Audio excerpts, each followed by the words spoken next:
Chapter 16.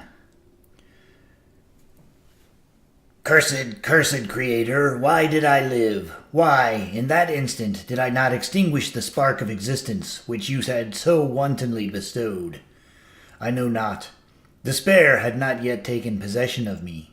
My feelings were those of rage and revenge. I could with pleasure have destroyed the cottage and its inhabitants, and have glutted myself with their shrieks and misery. When night came, I quitted my retreat and wandered in the wood. And now, no longer restrained by the fear of discovery, I gave vent to my anguish in fearful howlings. I was like a wild beast that had broken the toils, destroying the objects that obstructed me, and ranging through the wood with a stag-like swiftness. Oh, what a miserable night I passed! The cold stars shone in mockery, and the bare trees waved their branches above me. Now and then the sweet voice of a bird burst forth amidst the universal stillness. All, save I, were at rest or in enjoyment.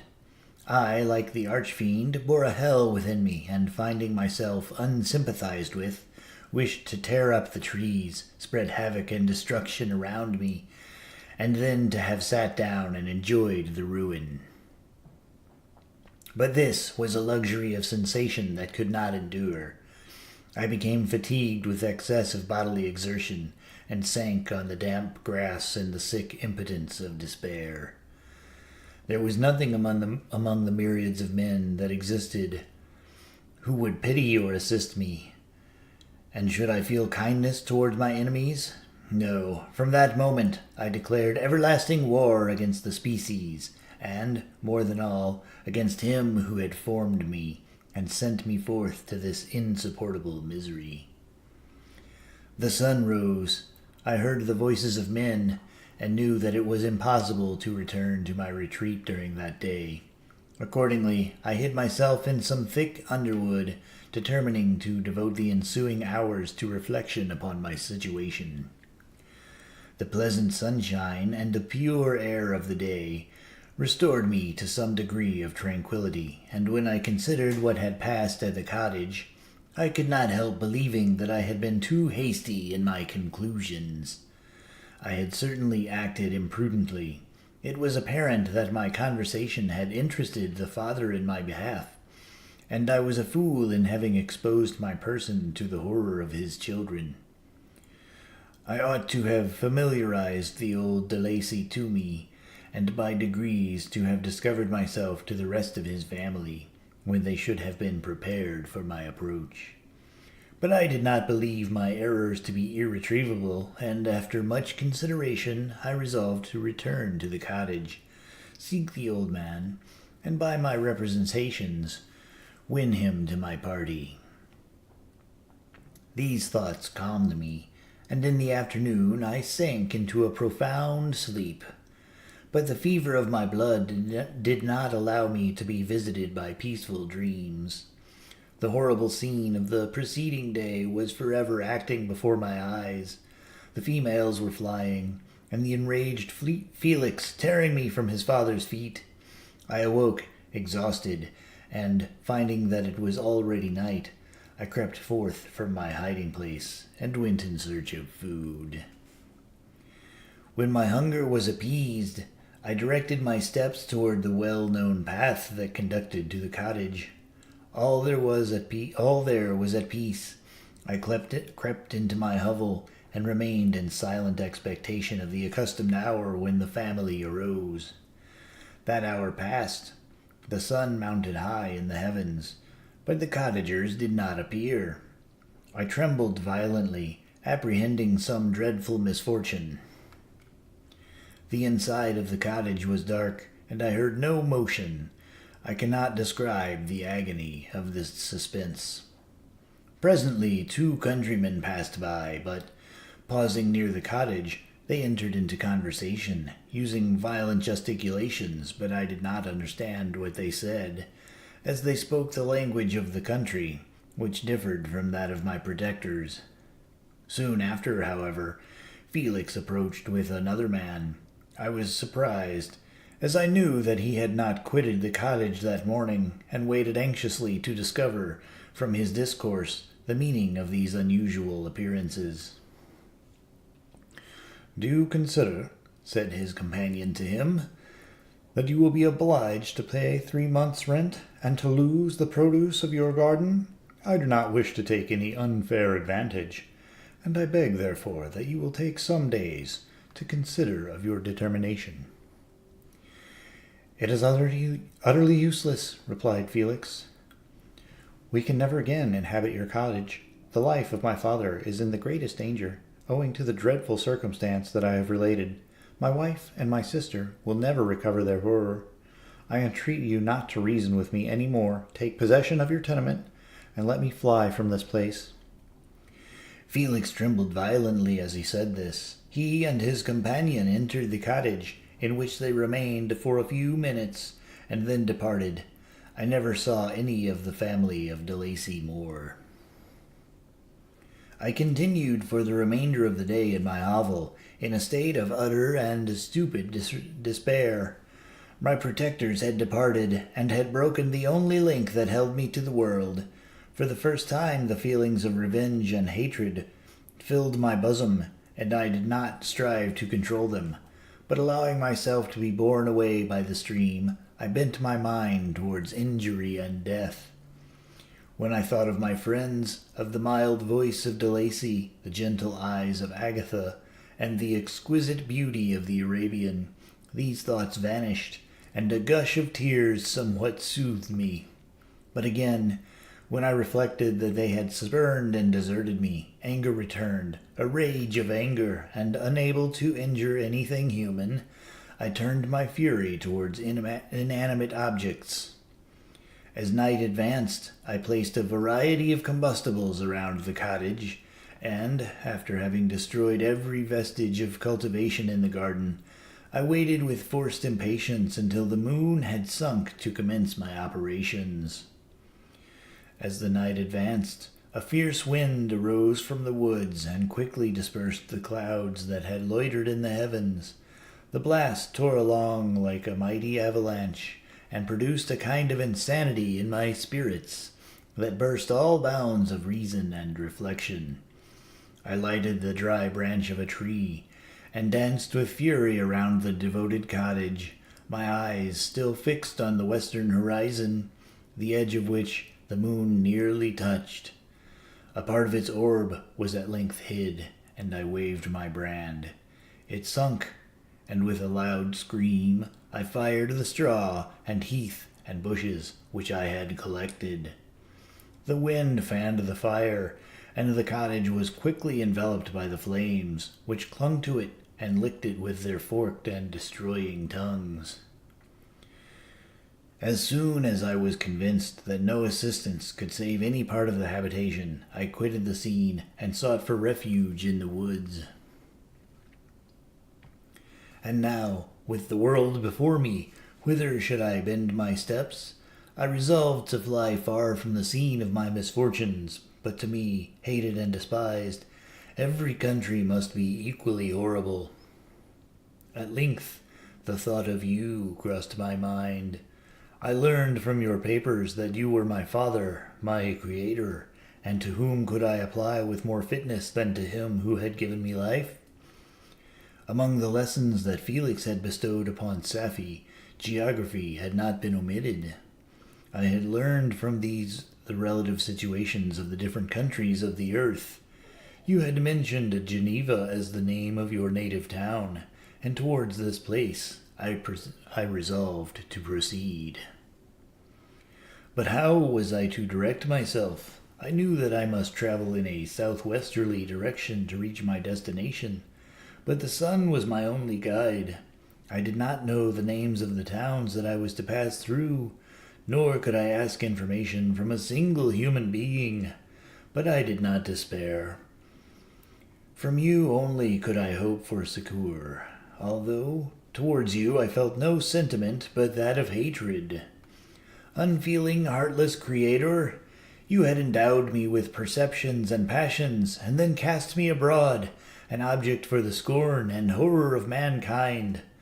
But on you only had I any claim for pity and redress, and from you I determined to seek that justice which I vainly attempted to gain from any other being that wore the human form. My travels were long, and the sufferings I endured intense. It was late in autumn when I quitted the district where I had so long resided. I traveled only at night, fearful of encountering the visage of a human being. Nature decayed around me, and the sun became heatless. Rain and snow poured around me. Mighty rivers were frozen.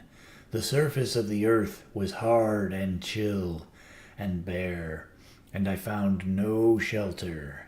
O earth, how often did I imprecate curses on the cause of my being? The mildness of my nature had fled, and all within me was turned to gall and bitterness. The nearer I approached to your habitation, the more deeply did I feel the spirit of revenge enkindled in my heart. Snow fell, and the waters were hardened, but I rested not. A few incidents now and then directed me, and I possessed a map of the country, but I often wandered wide from my path. The agony of my feelings allowed me no respite. No incident occurred from which my rage and misery could not extract its food, but a circumstance that happened when I arrived on the confines of Switzerland, when the sun had recovered its warmth, and the earth again began to look green, confirmed in an especial manner the bitterness and horror of my feelings. I generally rested during the day, and traveled only when I was secured by night from the view of man. One morning, however, finding that my path lay through a deep wood, I ventured to continue my journey after the sun had risen. The day, which was one of the first of spring, cheered even me by the loveliest of its sunshine and the balminess of the air. I felt emotions of gentleness and pleasure that had long appeared dead revive within me. Half surprised by the novelty of these sensations, I allowed myself to be borne away by them, and forgetting my solitude and deformity, dared to be happy. Soft tears again bedewed my cheeks, and I even raised my humid eyes with thankfulness towards the blessed sun which bestowed such joy upon me. I continued to wind among the paths of the wood until I came to its boundary, which was skirted by a deep and rapid river, into which many of the trees bent their branches, now budding with the fresh spring. Here I paused, not exactly knowing what path to pursue, when I heard the sound of voices that induced me to conceal myself under the shade of a cypress. I was scarcely hid when a young girl came running towards the spot where I was concealed, laughing as if she ran from someone in sport. She continued her course along the precipitous sides of the river, when suddenly her foot slipped and she fell into the rapid stream. I rushed from my hiding place and, with extreme labor from the force of the current, saved her and dragged her to shore. She was senseless, and I endeavored, by every means in my power, to restore animation, when I was suddenly interrupted by the approach of a rustic, who was probably the person from whom she had playfully fled. On seeing me, he darted towards me, and tearing the girl from my arms, hastened toward the deeper parts of the woods. I followed speedily. I hardly knew why, but when the man saw me draw near, he aimed a gun which he carried at my body and fired. I sunk to the ground, and my injurer, with increased swiftness, escaped into the wood. This was then the reward of my benevolence. I had saved a human being from destruction, and as a recompense I now writhed under the miserable pain of a wound which shattered the flesh and bone. The feelings of kindness and gentleness which I had entertained but a few moments before gave place to hellish rage and gnashing of teeth. Inflamed by pain, I vowed eternal hatred and vengeance to all mankind, but the agony of my wound overcame me. My pulses paused, and I fainted. For some weeks I led a miserable life in the woods, endeavoring to cure the wound which I had received. The ball had entered my shoulder, and I knew not whether it had remained there or passed through. At any rate, I had no means of extracting it. My sufferings were augmented also by the oppressive sense of the injustice and ingratitude of their infliction. My daily vows rose for revenge, a deep and deadly revenge, such as would alone compensate for the outrages and anguish I had endured. After some weeks, my wound healed, and I continued my journey. The labors I endured were no longer to be alleviated by the bright sun or gentle breezes of spring. All joy was but a mockery which insulted my desolate state, and made me feel more painfully that I was not made for the enjoyment of pleasure. But my toils now drew near to a close, and in 2 months from this time I reached the environs of Geneva. It was evening when I arrived, and I retired to a hiding place among the fields that surround it, to meditate in what manner I should apply to you. I was oppressed by fatigue and hunger, and far too unhappy to enjoy the gentle breezes of the evening, or the prospect of the sun setting behind the stupendous mountains of Jura. At this time, a light sleep relieved me from the pain of reflection, which was utterly disturbed by the approach of a beautiful child, who came running into the recess I had chosen, with all the sportiveness of infancy. Suddenly, as I gazed on him, an idea seized me, that this little creature was unprejudiced, and had lived too short a time to have imbibed a horror of deformity. If, therefore, I could seize him and educate him as my companion and friend, I should not be so desolate upon this peopled earth. Urged by this impulse, I seized on the boy as he passed, and drew him towards me. As soon as he beheld my form, he placed his hands before his eyes, and uttered a shrill scream. I drew his hand forcibly from his face, and said, "Child, what is the meaning of this? I do not intend to hurt you. Listen to me." He struggled violently. "Let me go," he cried. "Monster! Ugly wretch! You wish to eat me and tear me to pieces. You are an ogre. Let me go, or I will tell my papa." "Boy, you will never see your father again. You must come with me." "Hideous monster, let me go. My papa is a syndic. He is Monsieur Frankenstein. He will punish you. You dare not keep me." "Frankenstein? You belong then to my enemy, to him towards whom I have sworn eternal revenge? You shall be my first victim." The child still struggled, and loaded me with epithets which carried despair to my heart. I grasped his throat to silence him, and in a moment he lay dead at my feet. I gazed on my victim, and my heart swelled with exultation and hellish triumph.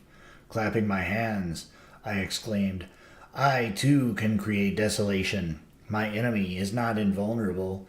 This death will carry despair to him, and 1,000 other miseries shall torment and destroy him." As I fixed my eyes on the child, I saw something glittering on his breast. I took it. It was a portrait of a most lovely woman. In spite of my malignity, it softened and attracted me.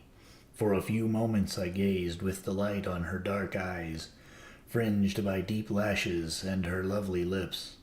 But presently my rage returned. I remembered that I was forever deprived of the delights that such beautiful creatures could bestow, and that she whose resemblance I contemplated would, in regarding me, have changed that air of divine benignity to one expressive of disgust and affright. Can you wonder that such thoughts transported me with rage? I only wonder that at that moment, instead of venting my sensations in exclamations and agony, I did not rush among mankind and perish in the attempt to destroy them. While I was overcome by these feelings, I left the spot where I had committed the murder, and seeking a more secluded hiding place, I entered a barn which had appeared to me to be empty. A woman was sleeping on some straw. She was young, not indeed so beautiful as her whose portrait I held, but of an agreeable aspect, and blooming in the loveliness of youth and health. Here, I thought, is one of those whose joy-imparting smiles are bestowed on all but me.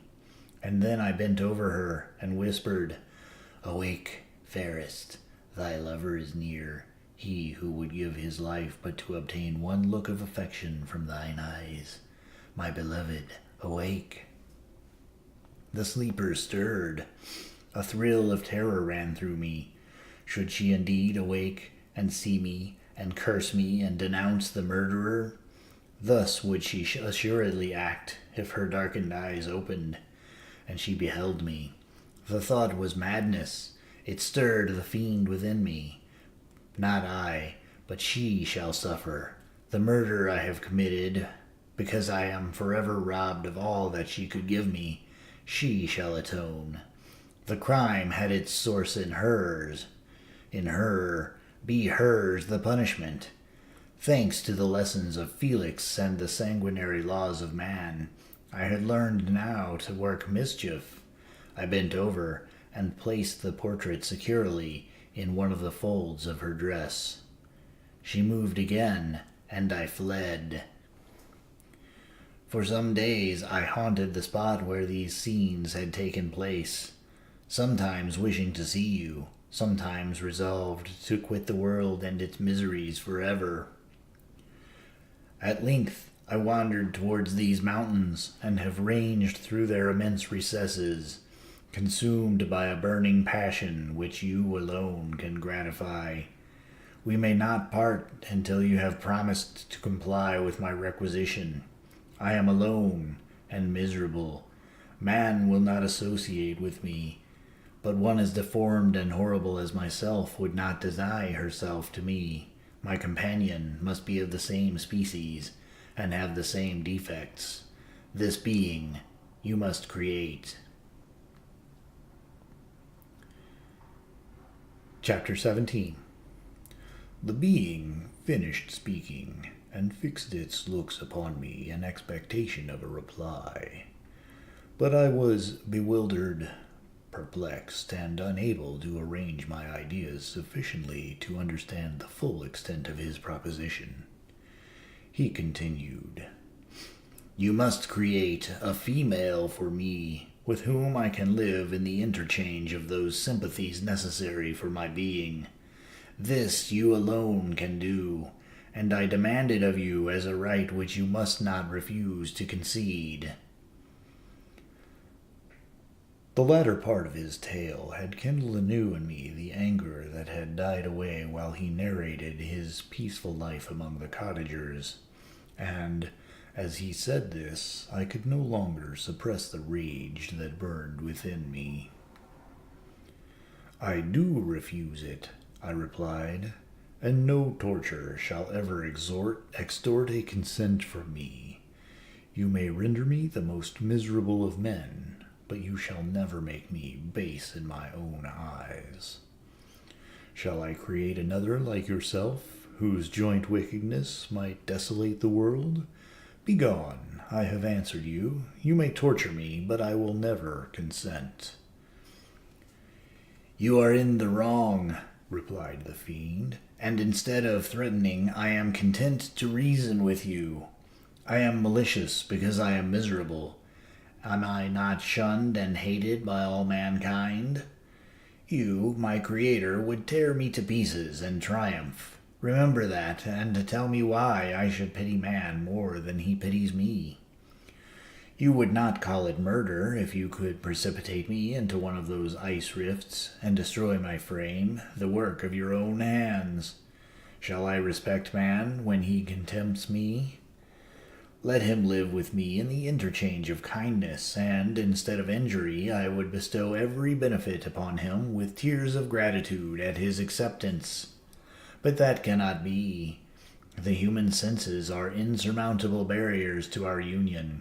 Yet mine shall not be the submission of abject slavery. I will revenge my injuries. If I cannot inspire love, I will cause fear, and chiefly towards you, my arch-enemy, because, my Creator, do I swear inextinguishable hatred. Have a care, I will work at your destruction, nor finish until I desolate your heart, so that you shall curse the hour of your birth. A fiendish rage animated him as he said this. His face was wrinkled into contortions too horrible for human eyes to behold, but presently he calmed himself and proceeded. I intend to reason. This passion is detrimental to me, for you do not reflect that you are the cause of its excess.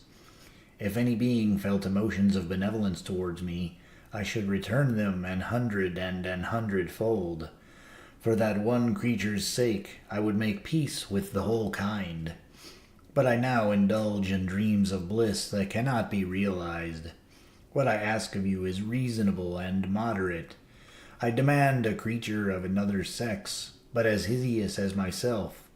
The gratification is small, but it is all that I can receive, and it shall content me. It is true, we shall be monsters, cut off from all the world, but on that account we shall be more attached to one another.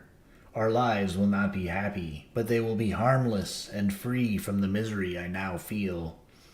Oh, my Creator, make me happy. Let me feel gratitude towards you for one benefit. Let me see that I excite the sympathy of some existing thing.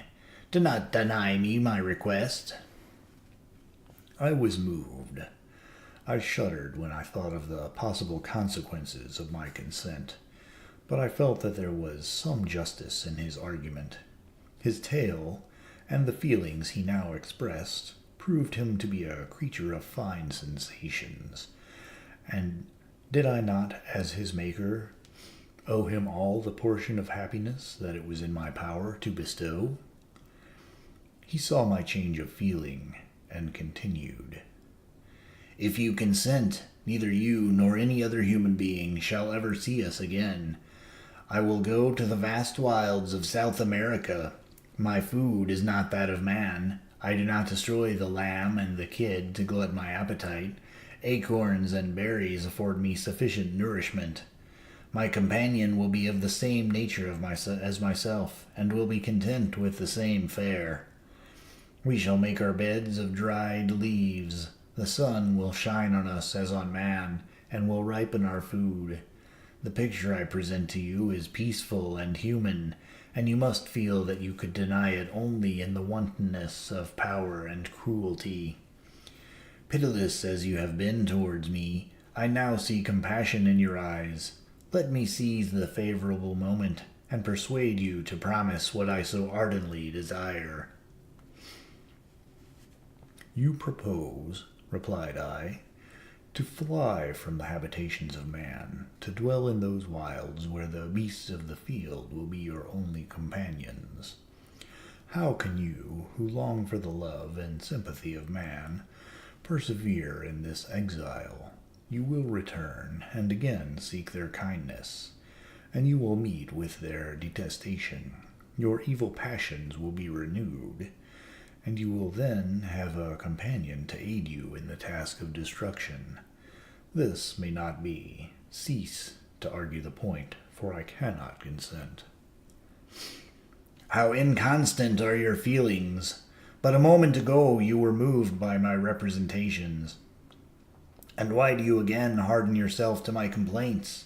I swear to you by the earth which I inhabit, and by you that made me, that with the companion you bestow, I will quit the neighborhood of man, and dwell, as it may chance, in the most savage of places. My evil passions will have fled, for I shall meet with sympathy. My life will flow quietly away, and in my dying moments I shall not curse my Maker. His words had a strange effect upon me. I compassionated him, and sometimes felt a wish to console him. But when I looked upon him, when I saw the filthy mass that moved and talked, my heart sickened, and my feelings were altered to those of horror and hatred. I tried to stifle these sensations. I thought that as I could not sympathize with him, I had no right to withhold from him the small portion of happiness which was yet in my power to bestow. "You swear," I said, "to be harmless, but have you not already shown a degree of malice that should reasonably make me distrust you? May not even this be a feint that will increase your triumph by affording a wider scope for your revenge?" "How is this? I must not be trifled with, and I demand an answer. If I have no ties and no affections, hatred and vice must be my portion. The love of another will destroy the cause of my crimes, and I shall become a thing of whose existence everyone will be ignorant. My vices are the children of a forced solitude that I abhor, and my virtues will necessarily arise when I live in communion with an equal. I shall feel the affections of a sensitive being, and become linked to the chain of existence and events from which I am now excluded." I paused some time to reflect on all he had related, and the various arguments which he had employed.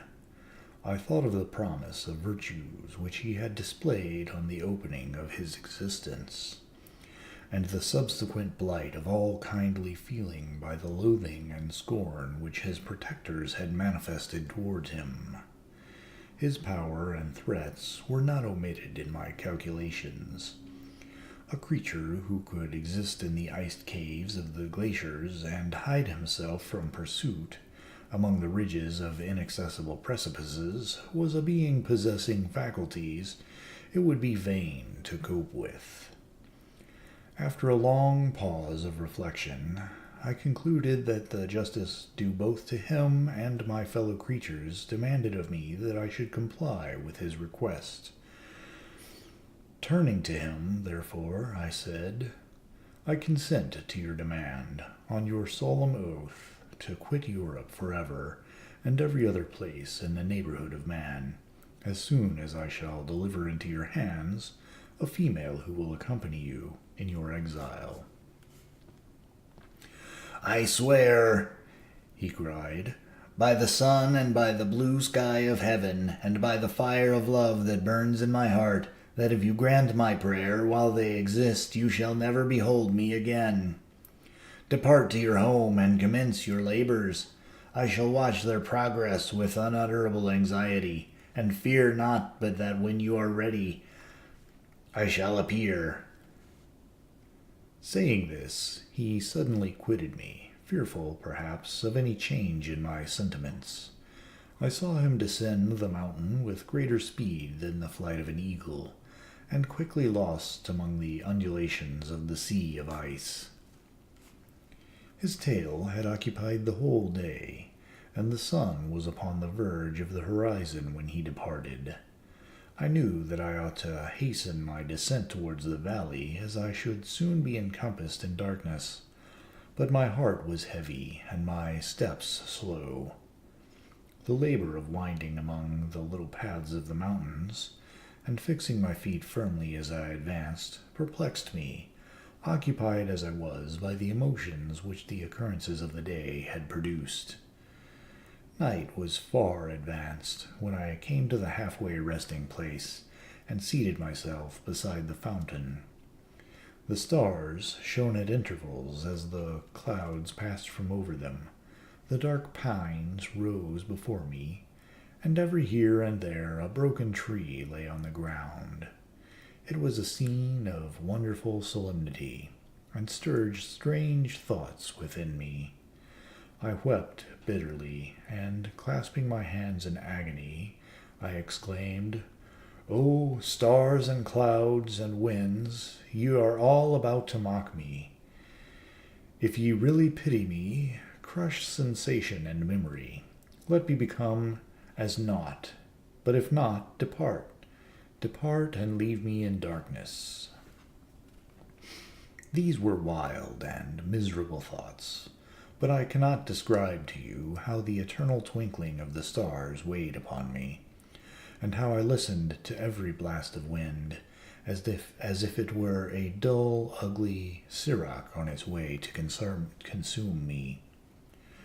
Morning dawned before I arrived at the village of Chamonix. I took no rest, but returned immediately to Geneva. Even in my own heart I could give no expression to my sensations. They weighed on me with a mountain's weight, and their excess destroyed my agony beneath them.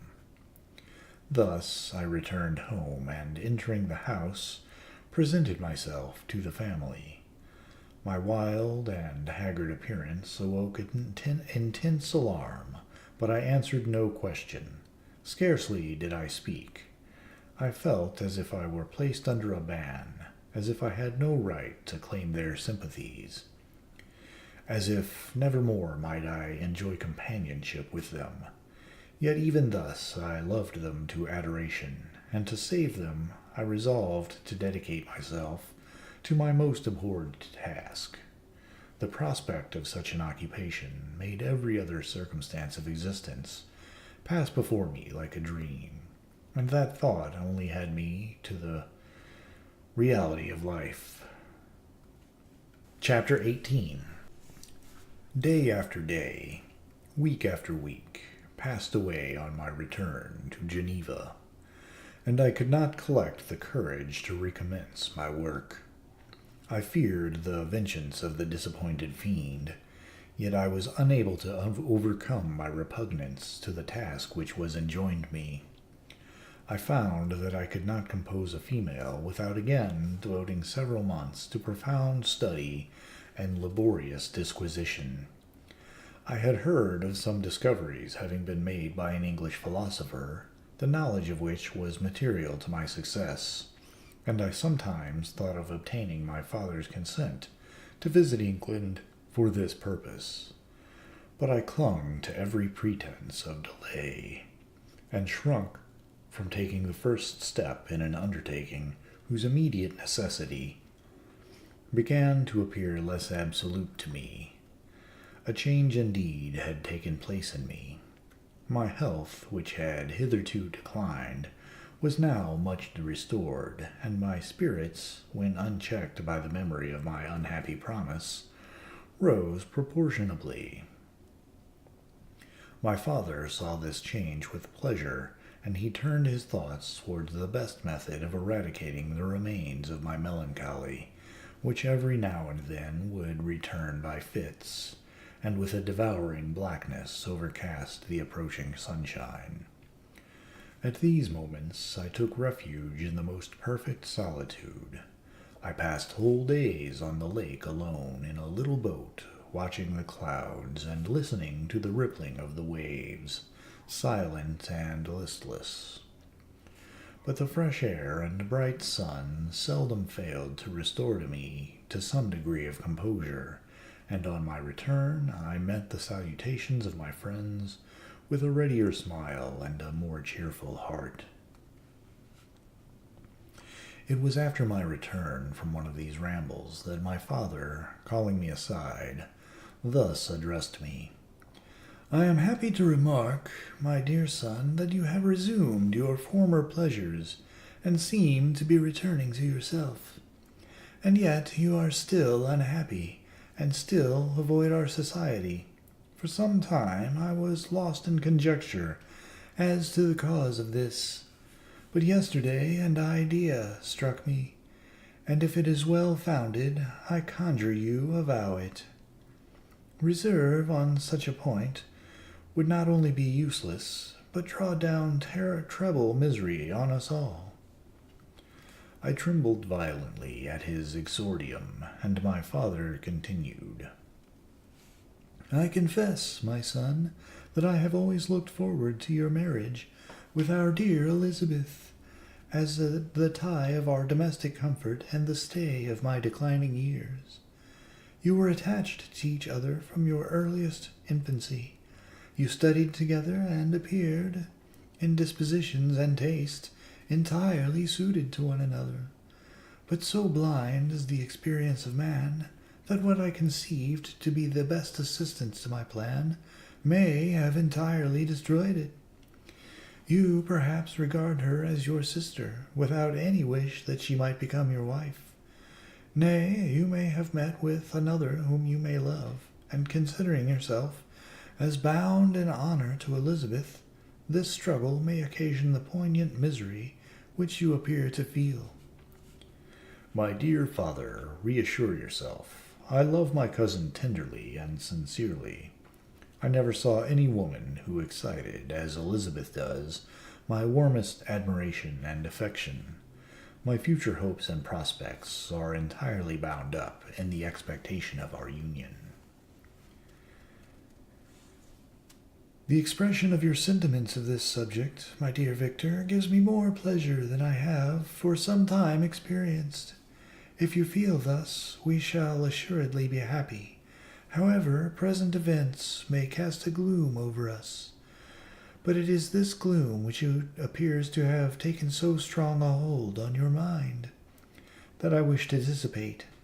Tell me, therefore, whether you object to an immediate solemnization of the marriage. We have been unfortunate, and recent events have drawn us from that everyday tranquillity befitting my years and infirmities.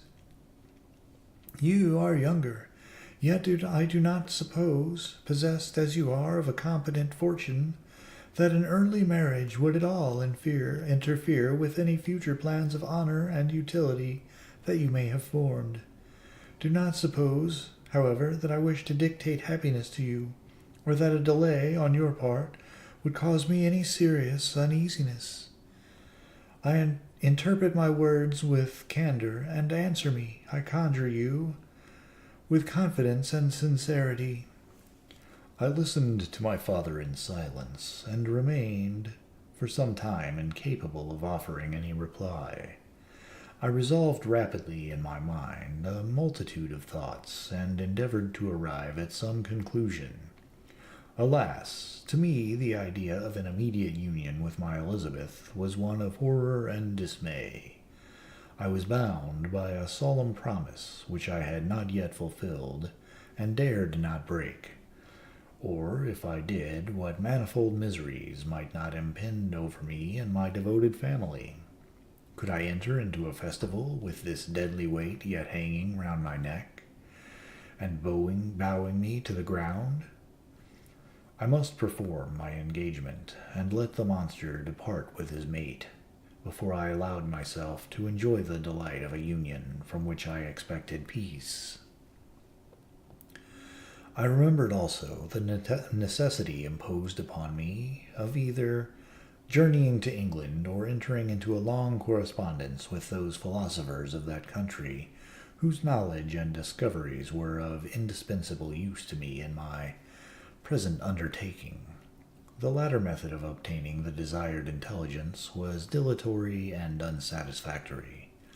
Besides, I had an insurmountable aversion to the idea of engaging myself in my loathsome task in my father's house.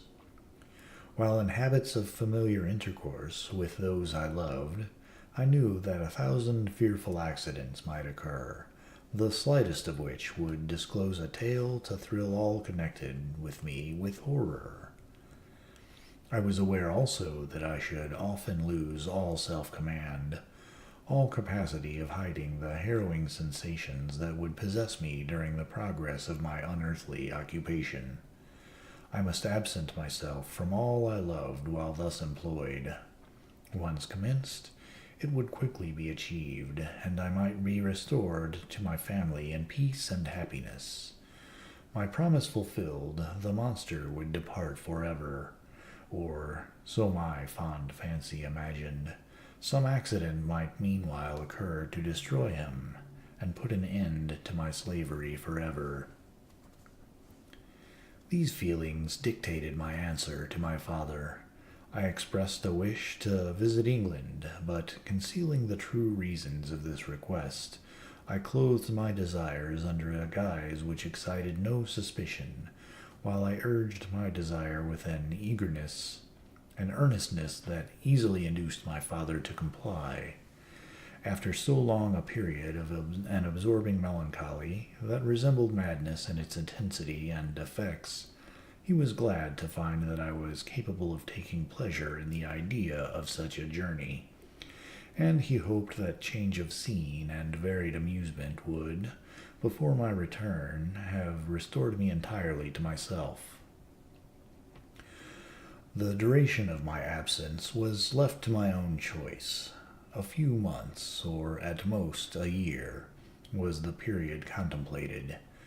One paternal kind precaution he had taken to ensure my having a companion. Without previously communicating with me, he had, in concert with Elizabeth, arranged that Clerval should join me at Strasbourg. This interfered with the solitude I coveted for the prosecution of my task. Yet at the commencement of my journey, the presence of my friend could in no way be an impediment, and I truly rejoiced that thus I should be saved many hours of lonely, maddening reflection. Nay, Henry might stand between me and the intrusion of my foe. If I were alone, would he not at times force his abhorred presence on me, to remind me of my task or to contemplate its progress?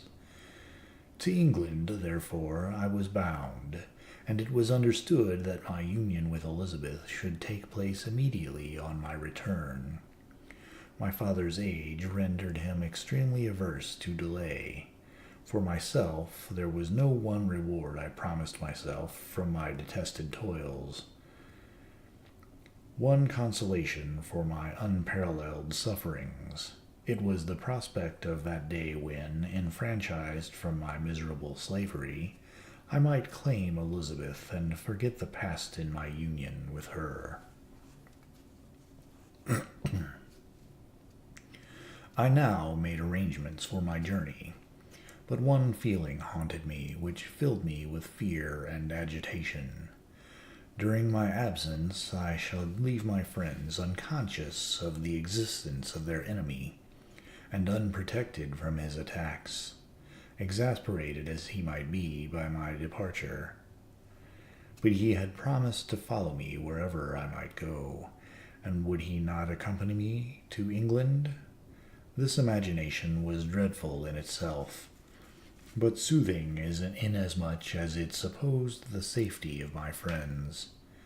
I was agonized with the idea of the possibility that the reverse of this might happen, but through the whole period during which I was the slave of my creature, I allowed myself to be governed by the impulses of the moment, and my present sensations strongly intimated that the fiend would follow me, and exempt my family from the danger of his machinations.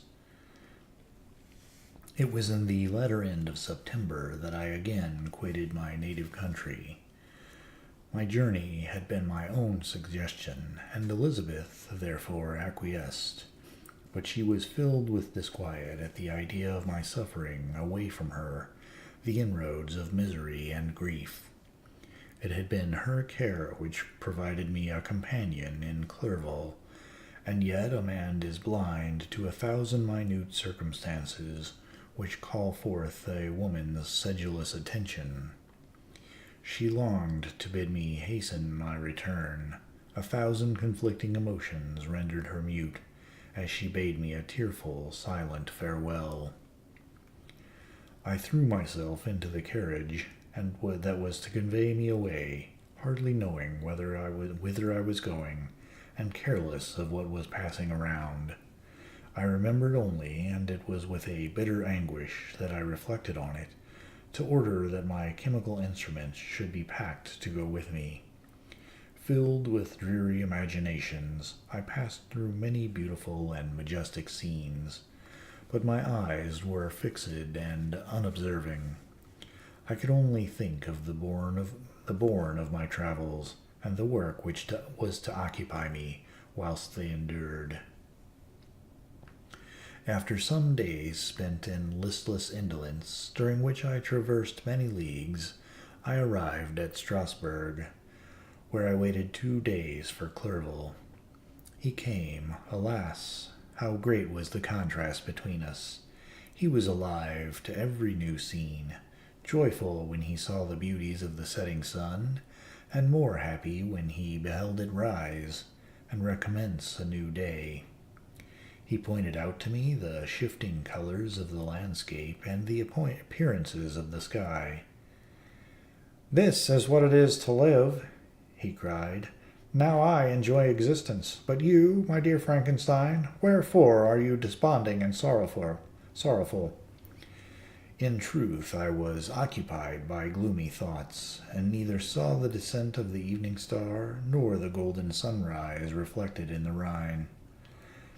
And you, my friend, would be far more amused with the journal of Clerval, who observed the scenery with an eye of feeling and delight, than in listening to my reflections.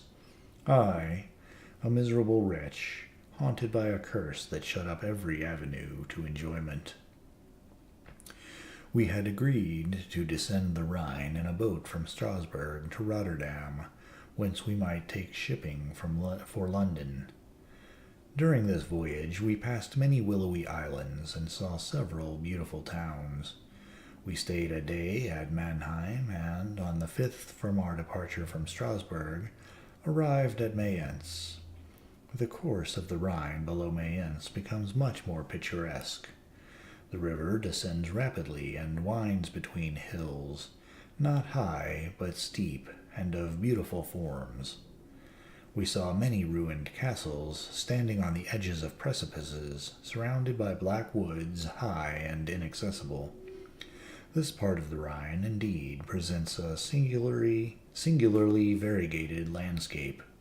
In one spot you view rugged hills, ruined castles overlooking tremendous precipices, with the dark Rhine rushing beneath, and on the sudden turn of a promontory, flourishing vineyards with green, sloping banks and a meandering river, and populous towns occupy the scene.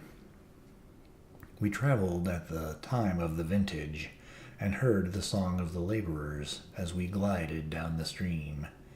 Even I, depressed in mind, and my spirits continually agitated by glooming feelings, even I was pleased. I lay at the bottom of the boat, and, as I gazed on the cloudless blue sky, I seemed to drink in a tranquillity to which I had long been a stranger. And if these were my sensations, who can describe those of Henry? He felt as if he had been transported to fairyland, and enjoyed a happiness seldom tasted by man. "I have seen," he said, "the most beautiful scenes of my own country.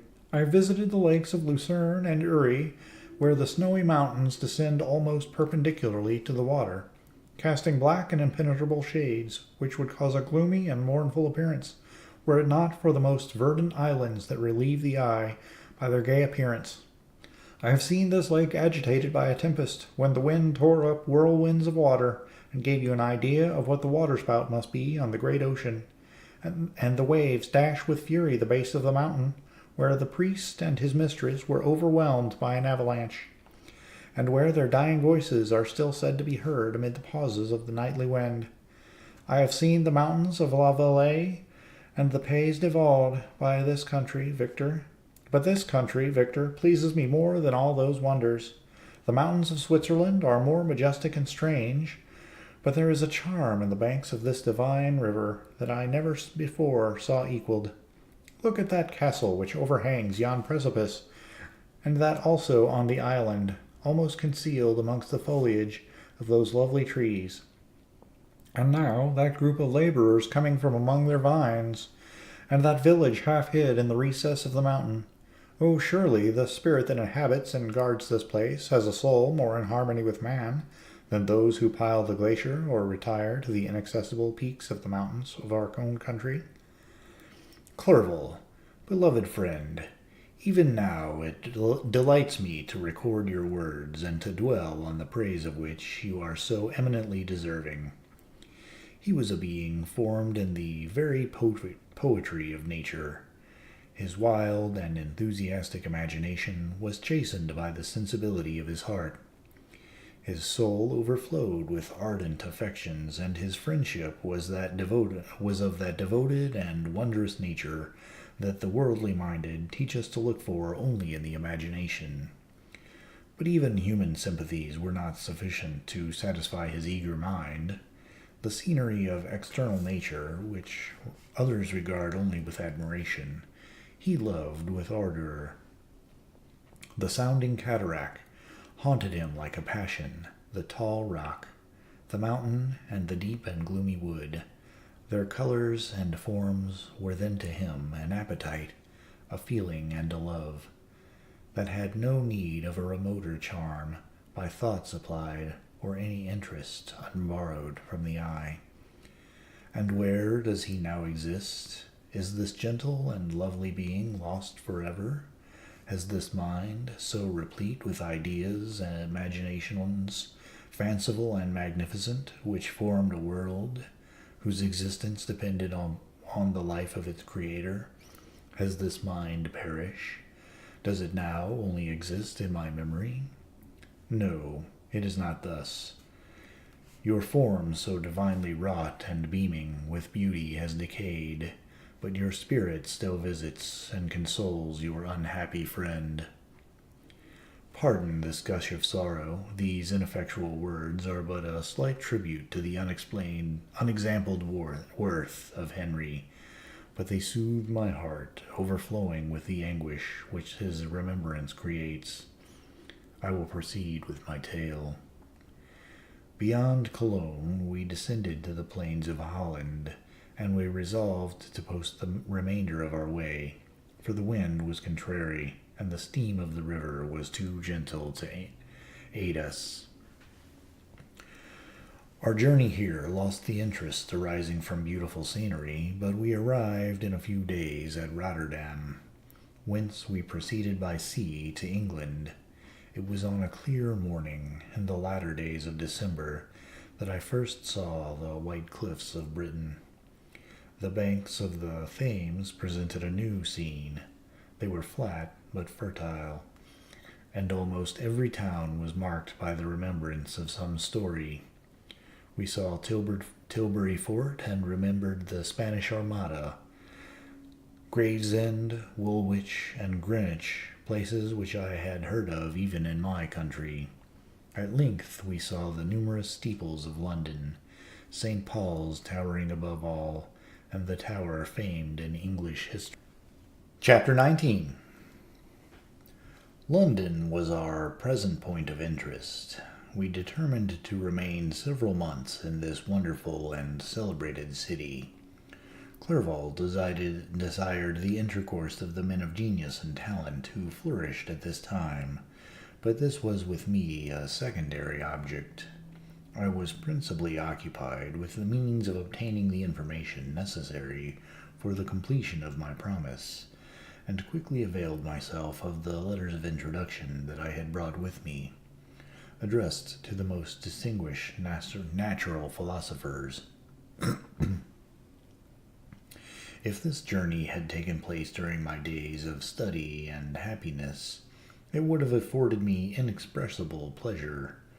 But a blight had come over my existence, and I only visited these people for the sake of the information they might give me on the subject in which my interest was so terribly profound. Company was irksome to me. When alone, I could fill my mind with the sights of heaven and earth. The voice of Henry soothed me, and I could thus cheat myself into a transitory peace. But busy, uninteresting, joyous faces brought back despair to my heart. I saw an insurmountable barrier placed between me and my fellow men. This barrier was sealed with the blood of William and Justine, and to reflect on the events connected with those names filled my soul with anguish. But in Clerval I saw the image of my former self. He was inquisitive and anxious to gain experience and instruction. The difference of manners which he observed was to him an inexhaustible source of instruction and amusement. He was also pursuing an object he had long had in view. His design was to visit India in the belief that he had, in his knowledge of its various language, and in the views he had taken of its society, the means of materially assisting the progress of European colonization, and trade. In Britain only could he further the execution of his plan. He was forever busy, and the only check to his enjoyment was my sorrowful and dejected mind. I tried to conceal this as much as possible, that I might not debar him from the pleasures natural to one who was entertaining on a new scene of life. Undisturbed by any care or bitter recollection, I often refused to accompany him, alleging another engagement, that I might remain alone. I now also began to collect the materials necessary for my new creation, and this was to me like the torture of single drops of water continually falling on the head. Every thought that was devoted to it was an extreme anguish, and every word that I spoke in allusion to it caused my lips to quiver and my heart to palpitate. After passing some months in London, we received a letter from a person in Scotland who had formerly been our visitor at Geneva. He mentioned the beauties of his native country, and asked us if those were not sufficient allurements to induce us to prolong our journey as far north as Perth, where he resided. Clerval eagerly desired to accept this invitation, and I, although I abhorred society, wished to view again mountains and streams, and all the wondrous works which nature adorns her chosen dwelling places. We had arrived in England at the beginning of October, and it was now February. We accordingly determined to commence our journey north at the expiration of another month. In this expedition we did not intend to follow the great road to Edinburgh, but to visit Windsor, Oxford, Matlock, and the Cumberland Lakes. Resolving to arrive at the completion of this tour about the end of July, I packed up my chemical instruments and the materials I had collected, resolving to finish my labors in some obscure nook in the northern highlands of Scotland.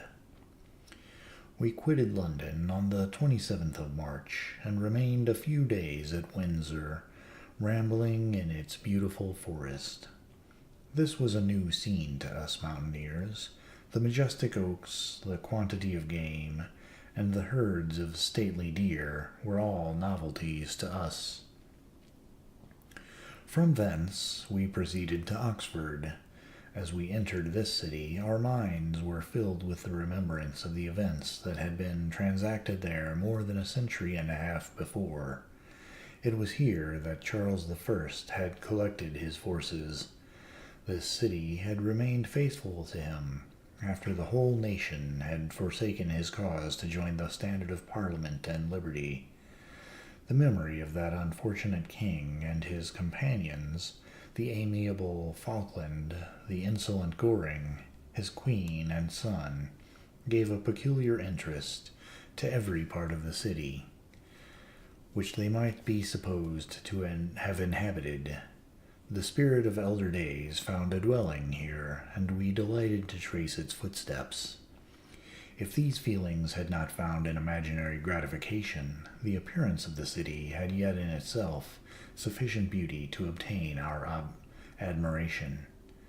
The colleges are ancient and picturesque, the streets are almost magnificent, and the lovely Isis, which flows beside it through meadows of exquisite verdure, is spread forth into a placid expanse of waters, which reflects its majestic assemblage of towers and spires and domes embosomed among aged trees. I enjoyed this scene, and yet my enjoyment was a bit embittered both by the memory of the past and the anticipation of the future. I was formed for peaceful happiness. During my youthful days, discontent never visited my mind, and if I was ever overcome by ennui, the sight of what is beautiful in nature, or the study of what is excellent and sublime in the productions of man, could always interest my heart and communicate elasticity to my spirits. But I am a blasted tree. The bolt has entered my soul, and I felt then that I should survive to exhibit what I shall soon cease to be, a miserable spectacle of wrecked humanity, pitiable to others and intolerable to myself. We passed a considerable period at Oxford, rambling among its environs and endeavoring to identify every spot which might relate to the most animating epoch of English history. Our little voyages of discovery were often prolonged by the successive objects that presented themselves. We visited the tomb of the illustrious Hampden and the field on which that patriot fell. For a moment my soul was elevated from its debasing and miserable fears to contemplate the divine ideas of liberty and self-sacrifice, of which these sights were the monuments and the remembrancers. For an instant I dared to shake off my chains and look around me with a free and lofty spirit. But the iron had eaten into my flesh, and I sank again, trembling and hopeless, into my miserable self. We left Oxford with regret, and proceeded to Matlock, which was our next place of rest. The country and the neighborhood of this village resembled, to a greater degree, the scenery of Switzerland. But everything is on a lower scale, and the green hills want the crown of distant white Alps, which always attend on the piny mountains of my native country. We visited the wondrous cave and the little cabinets of natural history, where the curiosities are disposed in the same manner as in the collections at Cerveau and Chamonix. The latter name made me tremble when pronounced by Henry, and I hastened to quit Matlock, with which that terrible scene was thus associated. From Derby, still journeying northward, we passed 2 months in Cumberland and Westmoreland. I could now almost fancy myself among the Swiss mountains. The little patches of snow which yet lingered on the northern sides of the mountains, the lakes, and the dashing of the rocky streams, were all familiar and dear sights to me. Here also we made some acquaintances who almost contrived to cheat me into happiness. The delight of Clerval was proportionably greater than mine. His mind expanded in the company of men of talent, and he found in his own nature greater capacities and resources than he could have imagined himself to have possessed, while he had so associated with his inferiors. "I could pass my life here," said he to me, "and among these mountains I should scarcely regret Switzerland and the Rhine." But he found that a traveler's life is one that includes much pain amidst its enjoyments. His feelings are forever on the stretch, and when he begins to sink into repose, he finds himself obliged to quit that on which he rests in pleasure for something new, which again engages his attention, and which also he forsakes for other novelties. We had scarcely visited the various lakes of Cumberland and Westmoreland, and conceived an affection for some of the inhabitants, when the period of our appointment with our Scotch friend approached, and we left them to travel on. For my own part, I was not sorry. I had now neglected my promise for some time, and I feared the effects of the Daemon's disappointment. He might remain in Switzerland and wreak his vengeance on my relatives. This idea pursued me, and tormented me at every moment from which I might otherwise have snatched repose and peace. I waited for my letters with feverish impatience. If they were delayed, I was miserable, and overcome by 1,000 fears. And when they arrived, and I saw the superscription of Elizabeth or my father, I hardly dared to read and ascertain my fate. Sometimes I thought that the fiend followed me, and might expedite my remissness by murdering my companion. When these thoughts possessed me, I would not quit Henry for a moment, but followed him as his shadow, to protect him from the fancied rage of his destroyer. I felt as if I had committed some great crime, the consciousness of which haunted me. I was guiltless, but I had indeed drawn down a horrible curse upon my head, as mortal as that of crime. I visited Edinburgh with languid eyes and mind, and yet that city might have interested the most unfortunate being. Clerval did not like it so well as Oxford, for the antiquity of the latter city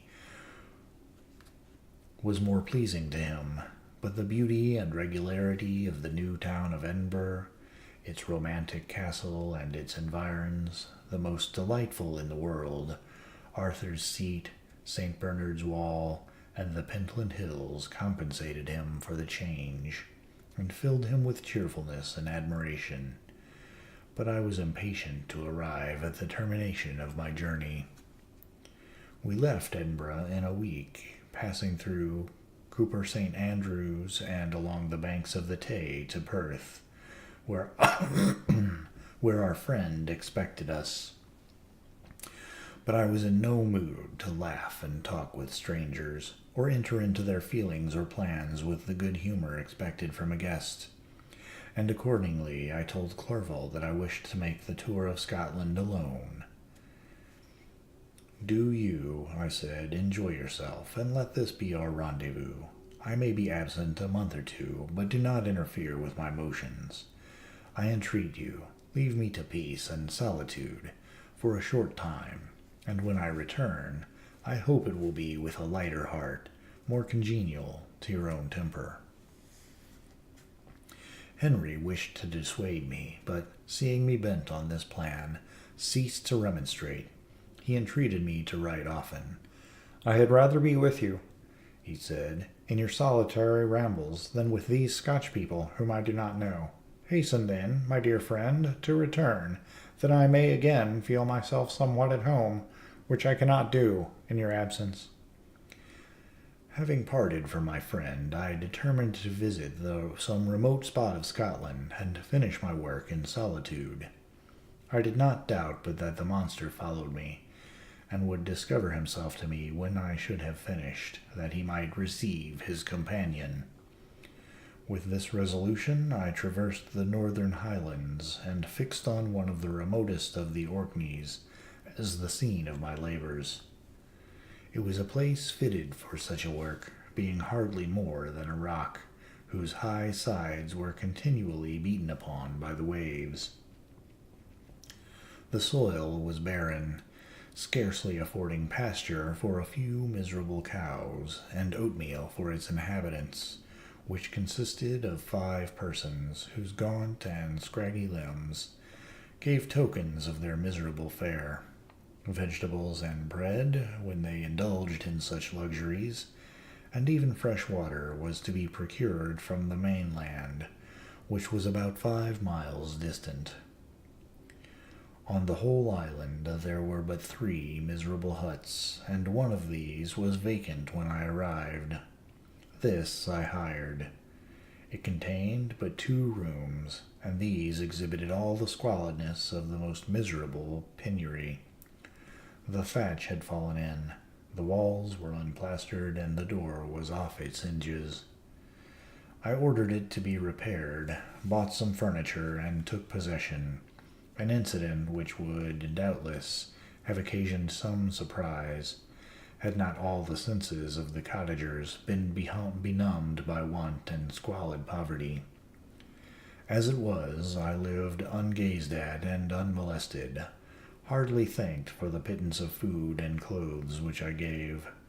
So much does suffering blunt even the coarsest sensations of men.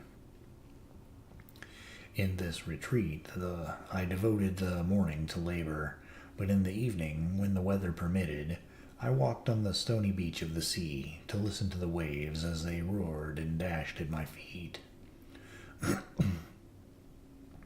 It was a monotonous yet ever-changing scene.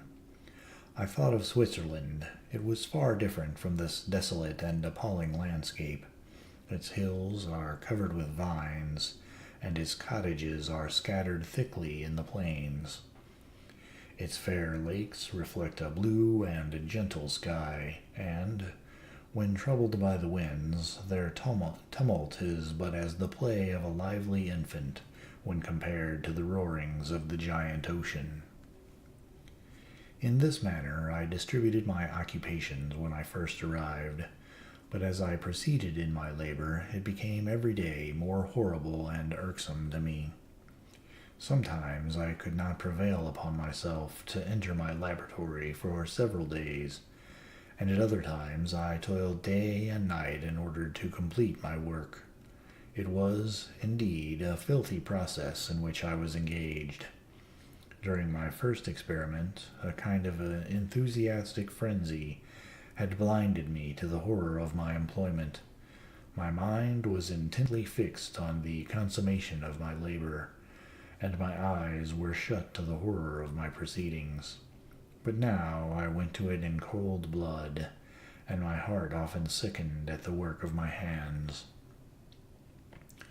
Thus situated, employed in the most detestable occupation, immersed in a solitude where nothing could for an instant call my attention from the actual scene in which I was engaged, my spirits became unequal. I grew restless and nervous. Every moment I feared to meet my persecutor. Sometimes I sat with my eyes fixed on the ground, fearing to raise them, lest they should encounter the object which I so much dreaded to behold. I feared to wander from the sight of my fellow creatures, lest when alone he should come to claim his companion. In the meantime I worked on, and my labor was already considerably advanced. I looked towards its completion with a tumultuous and eager hope, which I dared not trust myself to question, but which was intermixed with obscure forebodings of evil that made my heart sicken in my bosom. Chapter 20. I sat one evening in my laboratory. The sun had set, and the moon was just rising from the sea. I had not sufficient light for my employment, and I remained idle, in a pause of consideration of whether I should leave my labor for the night, or hasten its conclusion by an unremitting attention to it. As I sat, a train of reflection occurred to me, which led me to consider the effects of what I was now doing. 3 years before, I was engaged in the same manner, and had created a fiend whose unparalleled barbarity had desolated my heart, and filled it forever with the bitterest remorse. I was now about to form another being, of whose dispositions I was alike ignorant. She might become 10,000 times more malignant than her mate, and delight for its own sake in murder and wretchedness. He had sworn to quit the neighborhood of man, and hide himself in deserts, but she had not, and she, who in all probability was to become a thinking and reasoning animal, might refuse to comply with a compact made before her creation. They might even hate each other. The creature who already lived loathed his own deformity, and might he not conceive a greater abhorrence for it when it came before his eyes in the female form? She also might turn with disgust from him to the superior beauty of man. She might quit him, and he be again alone, exasperated by the fresh provocation of being deserted by one of his own species. Even if they were to leave Europe and inhabit the deserts of the New World, yet one of the first results of those sympathies for which the demon thirsted would be children, and a race of devils would be propagated upon the earth, who might make the very existence of the species of man a condition precarious and full of terror. Had I right, for my own benefit, to inflict this curse upon everlasting generations? I had before been been moved by the sophisms of the being I had created. I had been struck senseless by his fiendish threats.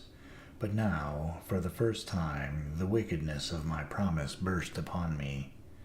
I shuddered to think that future ages might curse me as their pest, whose selfishness had not hesitated to buy its own peace, at the price, perhaps, of the existence of the whole human race. I trembled, and my heart failed within me.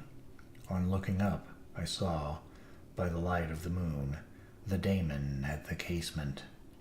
A ghastly grin wrinkled his lips as he gazed on me, where I sat fulfilling the task which he had allotted to me. Yes, he had followed me in my travels. He had loitered in forest, hid himself in caves, or taken refuge in wide and desert heaths. And now he came to mark my progress and claim the fulfillment of my promise. As I looked on him, his countenance expressed the utmost extent of malice and treachery. I thought with a sensation of madness on my promise of creating another like to him, and trembling with passion, tore to pieces the thing on which I was engaged. The wretch saw me destroy the creature on whose future existence he depended for happiness, and with a howl of devilish despair and revenge, withdrew. I left the room, and, locking the door, made a solemn vow in my own heart never to resume my labors, and then, with trembling steps, I sought my own apartment. I was alone. None were near me to dissipate the gloom and relieve me from the sickening oppression of the most terrible reveries. Several hours passed, and I remained near my window gazing on the sea. It was almost motionless, for the winds were hushed, and all nature reposed under the eye of the quiet moon. A few fishing vessels alone specked the water, and now and then the gentle breeze wafted the sound of voices as the fishermen called to one another. I felt the silence, although I was hardly conscious of its extreme profundity, until my ear was suddenly arrested by the paddling of oars near the shore, and a person landed close to my house.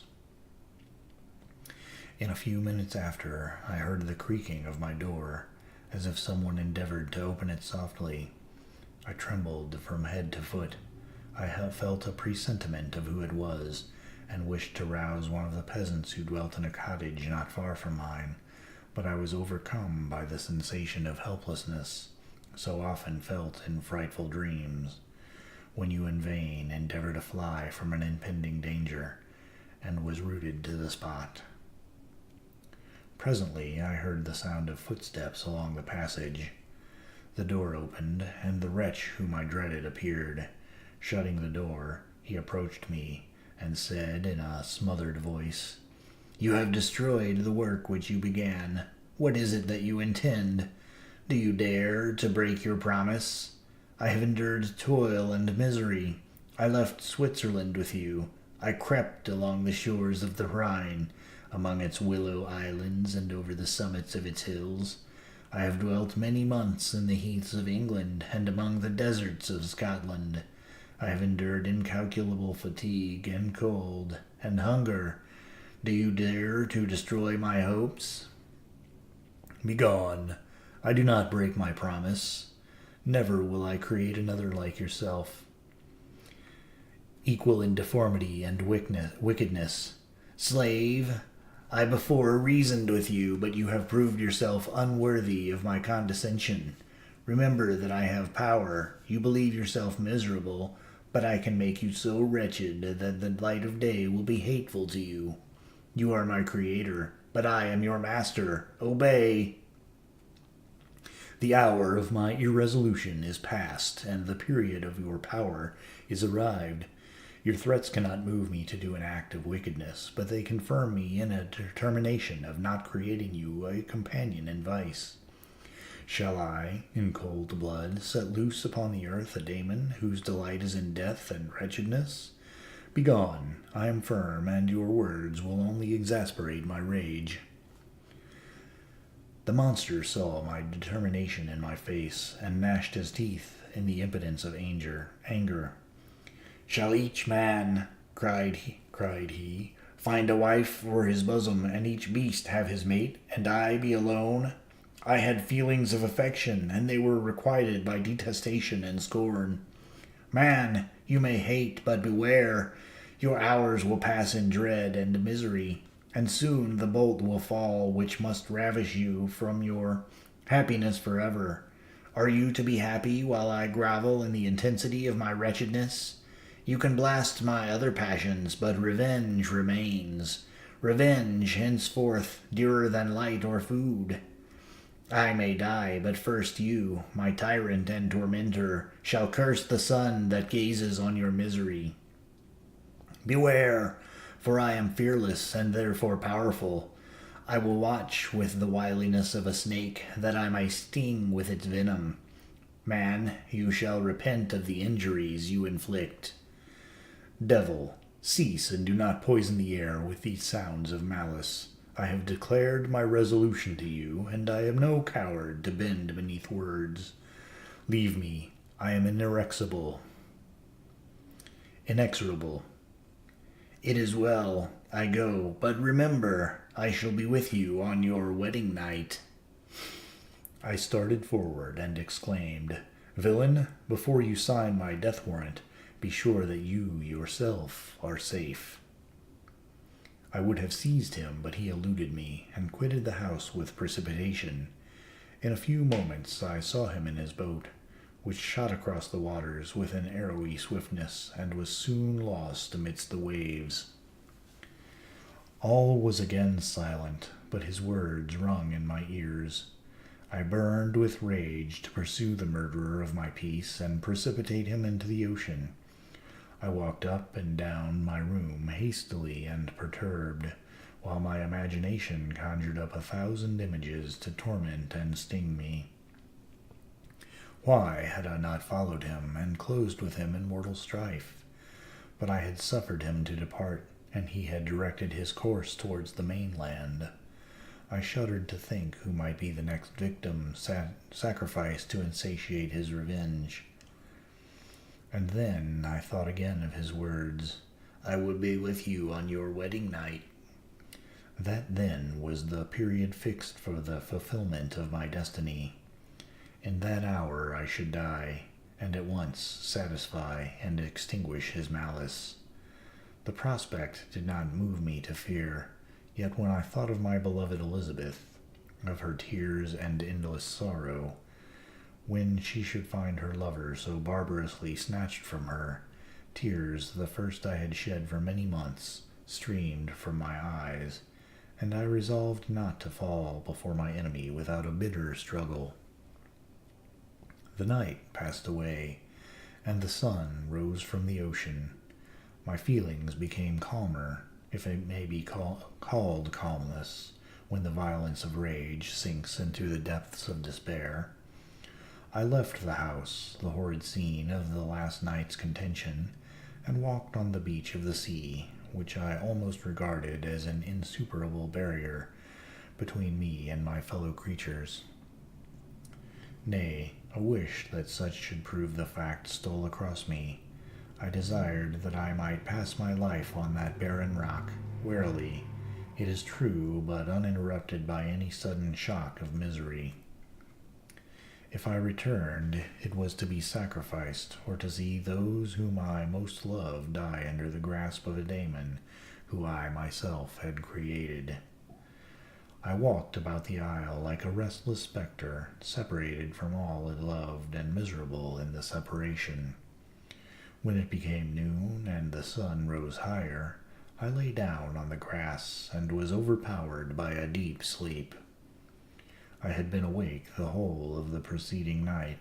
My nerves were agitated, and my eyes inflamed by watching and misery. The sleep into which I now sunk refreshed me, and when I awoke, I again felt as if I belonged to a race of human beings like myself, and I began to reflect upon what had passed with greater composure. Yet still the words of the fiend rung in my ears like a death knell. They appeared like a dream, yet distinct and oppressive as a reality. The sun had far descended, and I still sat on the shore, satisfying my appetite, which had become ravenous, with an oaten cake, when I saw a fishing boat land close to me, and one of the men brought me a packet. It contained letters from Geneva and one from Clerval, entreating me to join him. He said that he was wearing away his time fruitlessly where he was, that letters from the friends he had formed in London desired his return to complete the negotiation they had entered into for his Indian enterprise. He could not any longer delay his departure, but as his journey to London might be followed even sooner than he now conjectured by his longer voyage, he entreated me to bestow as much of my society on him as I could spare. He besought me, therefore, to leave my solitary isle, and to meet him at Perth, that we might proceed southwards together. This letter, in a degree, recalled me to life, and I determined to quit my island at the expiration of 2 days. Yet, before I departed, there was a task to perform, on which I shuddered to reflect. I must pack up my chemical instruments, and for that purpose I must enter the room which had been the scene of my odious work. And I must handle those utensils, the sight of which was sickening to me. The next morning, at daybreak, I summoned sufficient courage and unlocked the door of my laboratory. The remains of the half-finished creature whom I had destroyed lay scattered on the floor, and I almost felt as if I had mangled the living flesh of a human being. I paused to collect myself, and then entered the chamber. With trembling hand I conveyed the instruments out of the room, but I reflected that I ought not to leave the relics of my work to excite the horror and suspicion of the peasants, and I accordingly put them into a basket with a great quantity of stones, and, laying them up, determined to throw them into the sea that very night, and in the meantime I sat upon the beach, employed in cleaning and arranging my chemical apparatus. Nothing could be more complete than the alteration that had taken place in my feelings since the night of the appearance of the demon. I had before regarded my promise with a gloomy despair, as a thing that, with whatever consequences, must be fulfilled. But I now felt as if a film had been taken from before my eyes, and that I, for the first time, saw clearly. The idea of renewing my labors did not for one instant occur to me. The threat I had heard weighed on my thoughts, but I did not reflect that a voluntary act of mine could avert it. I had resolved in my own mind that to create another like the fiend I had first made would be an act of the basest and most atrocious selfishness, and I banished from my mind every thought that could lead to a different conclusion. Between 2 and 3 in the morning the moon rose, and I then, putting my basket aboard a little skiff, sailed out about 4 miles from the shore. The scene was perfectly solitary. A few boats were returning towards land, but I sailed away from them. I felt as if I was about the commission of a dreadful crime, and avoided with shuddering anxiety any encounter with my fellow creatures. At one time the moon, which had been before clear, was suddenly overspread by a thick cloud, and I took advantage of the moment of darkness, and cast my basket into the sea. I listened to the gurgling sound as it sunk, and then sailed away from the spot.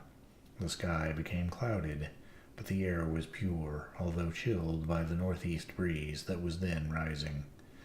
But it refreshed me and filled me with such agreeable sensations that I resolved to prolong my stay on the water, and, fixing the rudder in a direct position, stretched myself at the bottom of the boat. Clouds hid the moon. Everything was obscure, and I heard only the sound of the boat, as its keel cut through the waves. The murmur lulled me, and in a short time I slept soundly.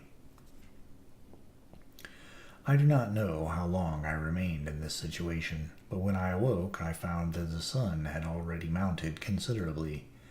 The wind was high, and the waves continually threatened the safety of my little skiff. I found that the wind was northeast, and must have driven me far from the coast from which I had embarked. I endeavored to change my course, but found that if I again made the attempt, the boat would instantly be filled with water. Thus situated, my only course was to drive before the wind. I confess that I felt a few sensations of terror. I had no compass with me, and was so slenderly acquainted with the geography of this part of the world that the sun was of little benefit to me. I might be driven into the wide Atlantic, and feel all the tortures of starvation, or be swallowed up in the immeasurable waters that roared and buffeted around me. I had already been out many hours, and felt the torment of a burning thirst, a prelude to my other sufferings. I looked on the heavens, which were covered by clouds that flew before the wind, only to be replaced by others. I looked upon the sea.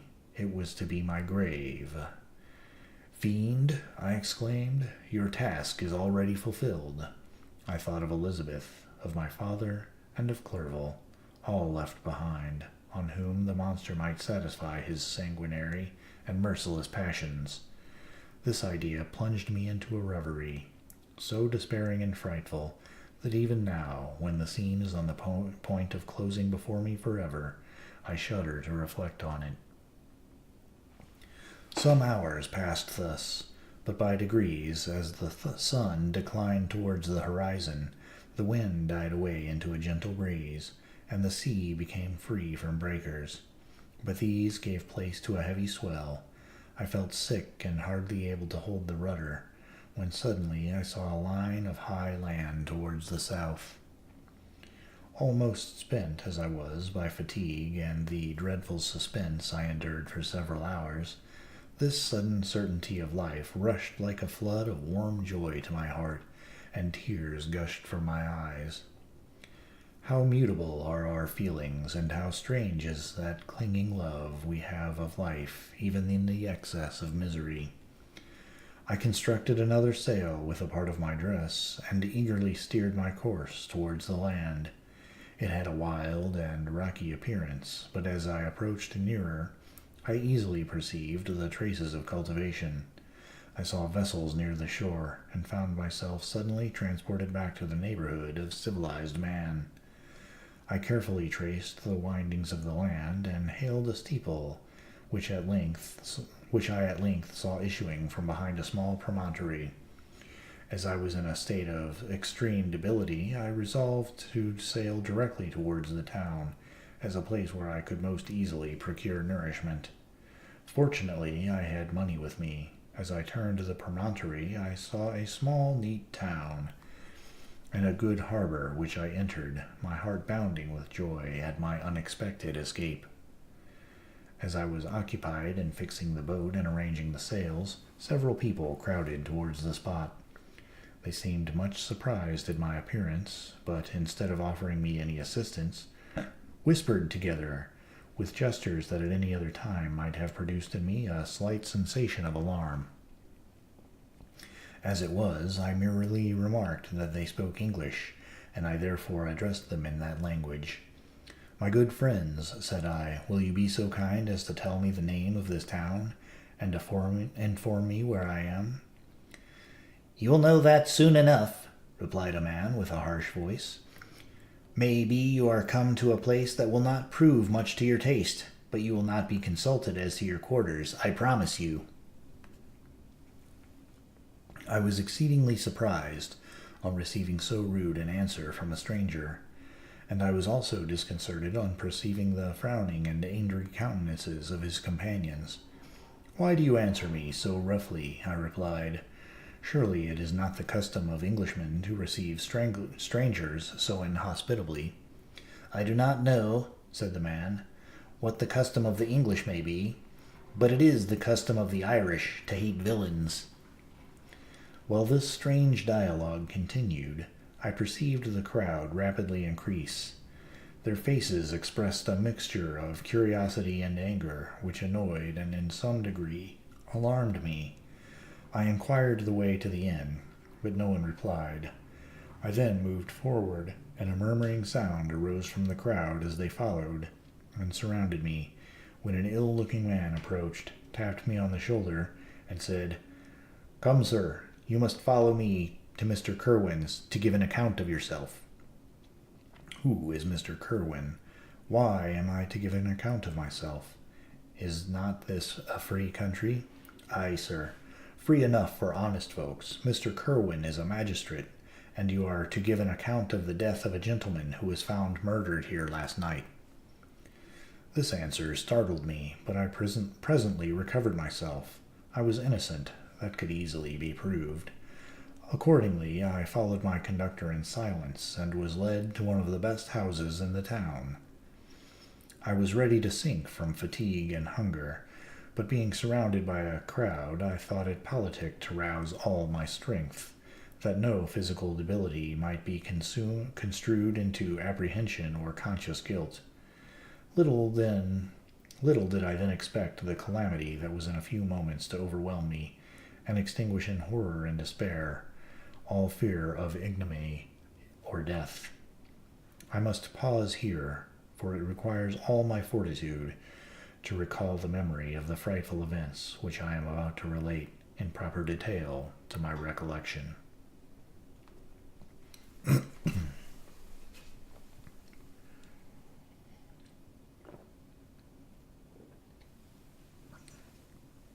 Chapter 21.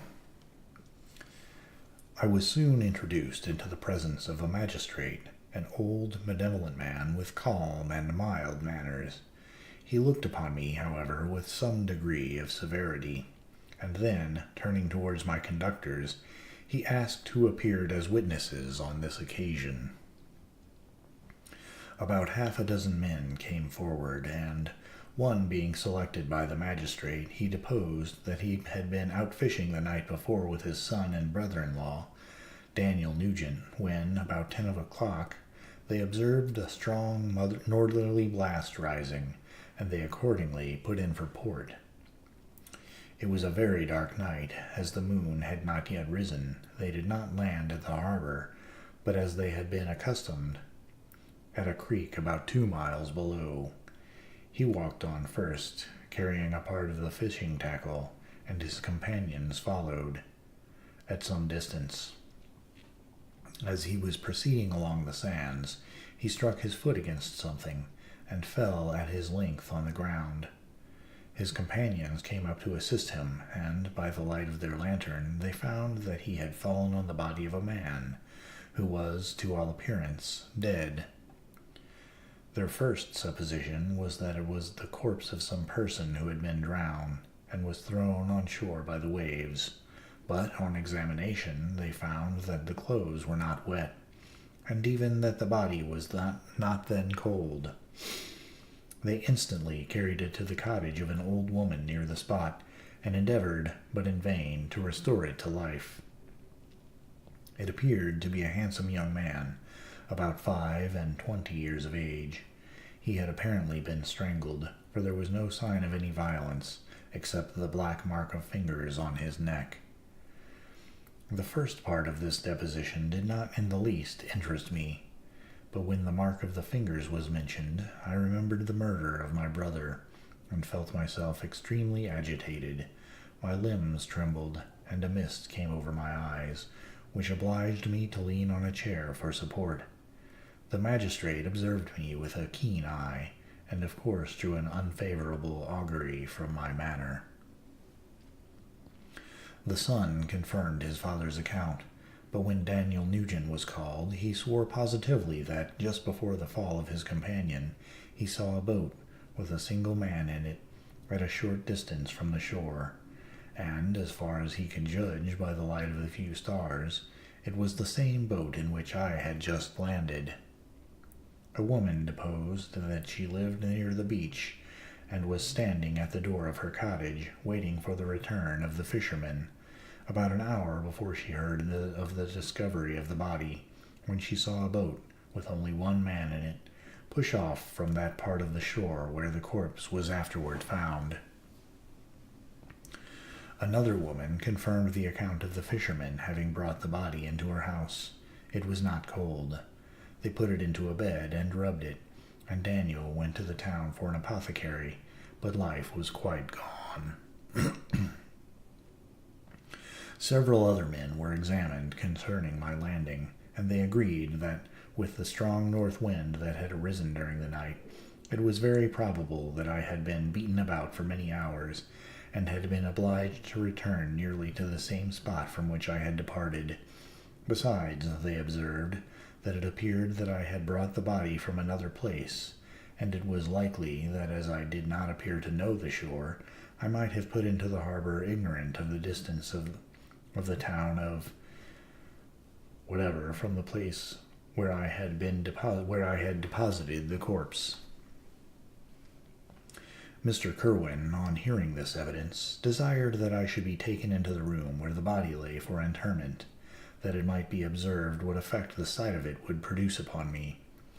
This idea was probably suggested by the extreme agitation I had exhibited when the mode of the murder had been described. I was accordingly conducted by the magistrate and several other persons to the inn.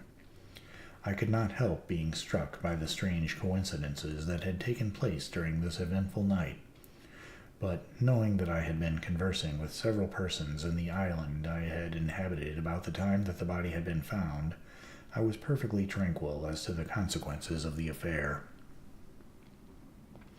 I entered the room where the corpse lay, and was led up to the coffin. How can I describe my sensations on beholding it? I feel yet parched with horror, nor can I reflect on that terrible moment without shuddering and agony. The examination, the presence of the magistrate and witnesses, passed like a dream from my memory. When I saw the lifeless form of Henry Clerval stretched before me, I gasped for breath, and, throwing myself on the body, I exclaimed, "Have my murderous machinations deprived you also, my dearest Henry, of life?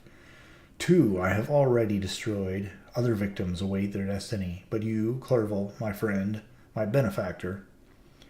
The human frame could no longer support the agonies that I endured, and I was carried out of the room in strong convulsions. A fever succeeded to this. I lay for 2 months on the point of death. My ravings, as I afterwards heard, were frightful. I called myself the murderer of William, of Justine, and of Clerval.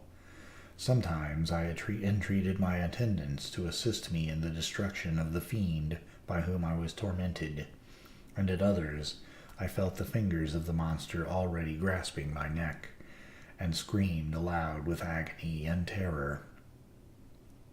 Fortunately, as I spoke my native language, Mr. Kerwin alone understood me, but my gestures and bitter cries were sufficient to affright the other witnesses. Why did I not die, more miserable than man ever was before? Why did I not sink into forgetfulness and rest? Death snatches away many blooming children, the only hopes of their doting parents. How many brides and youthful lovers have been one day in the bloom of health and hope, and the next a prey for worms and the decay of the tomb? Of what materials was I made, that I could thus resist so many shocks, which, like the turning of the wheel, continually renewed the torture? But I was doomed to live, and in 2 months found myself as awaking from a dream, in a prison, stretched on a wretched bed, surrounded by jailers, turnkeys, bolts, and all the miserable apparatus of a dungeon. It was morning, I remember, when I thus awoke to understanding. I had forgotten the particulars of what had happened, and only felt as if some great misfortune had suddenly overwhelmed me. But when I looked around and saw the barred windows and the squalidness of the room in which I was, all flashed across my memory, and I groaned bitterly. This sound disturbed an old woman who was sleeping in a chair beside me. She was a hired nurse. the wife of one of the turnkeys, and her countenance expressed all those bad qualities which often characterize that class. The lines of her face were hard and rude, like that of persons accustomed to see without sympathizing in sights of misery. Her tone expressed her entire indifference. She addressed me in English, and the voice struck me as one that I had heard during my sufferings. "Are you better now, sir?" said she. I replied in the same language, with a feeble voice, "I believe I am. But if it be all true, if indeed I did not dream, I am sorry that I am still alive to feel this misery and horror." "For that matter," replied the old woman, "if you mean about the gentleman you murdered, I believe that it were better for you if you were dead, for I fancy it will go hard with you. However, that's none of my business. I am sent to nurse you and get you well. I do my duty with a safe conscience. It were well if everybody did the same." I turned with loathing from the woman who could utter so unfeeling a speech to a person just saved on the very edge of death, but I felt languid and unable to reflect on all that had passed. The whole series of my life appeared to me as a dream. I sometimes doubted if indeed it were all true, for it never presented itself to my mind with the force of reality. As the images that floated before me became more distinct, I grew feverish. A darkness pressed around me. No one was near me who soothed me with the gentle voice of love. No dear hand supported me. The physician came and prescribed medicines, and the old woman prepared them for me, but utter carelessness was visible in the first, and the expression of brutality was strongly marked in the visage of the second. Who could be interested in the fate of a murderer but the hangman who would gain his fee? These were my first reflections, but I soon learned that Mr. Kerwin had shown me extreme kindness. He had caused the best room in the prison to be prepared for me. Wretched indeed was the best. And it was he who had provided a physician and a nurse. It is true he seldom came to see me, for although he had ardently desired to relieve the sufferings of every human creature, he did not wish to be present at the agonies and miserable ravings of a murderer. He came, therefore, to see that I was not neglected, but his visits were short and with long intervals. One day, while I was gradually recovering, I was seated in a chair, my eyes half open and my cheeks livid like those in death. I was overcome by gloom and misery, and often reflected that I had better seek death than desire to remain in a world which to me was replete with wretchedness.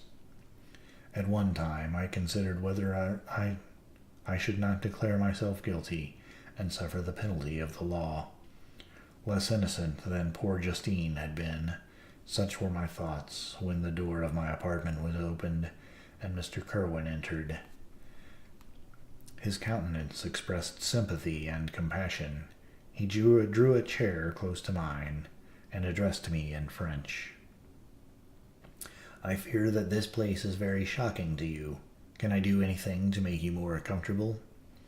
"I thank you, but all that you mention is nothing to me. On the whole earth there is no comfort which I am capable of receiving." "I know that the sympathy of a stranger can be but of little relief to one borne down as you are by so strange a misfortune, but you will, I hope, soon quit this melancholy abode, for doubtless evidence can easily be brought to free you from the criminal charge." "That is my least concern. I am, by a course of strange events, become the most miserable of mortals. Persecuted and tortured as I am and have been, can death be any evil to me?" "Nothing indeed could be more unfortunate and agonizing than the strange chances that have lately occurred.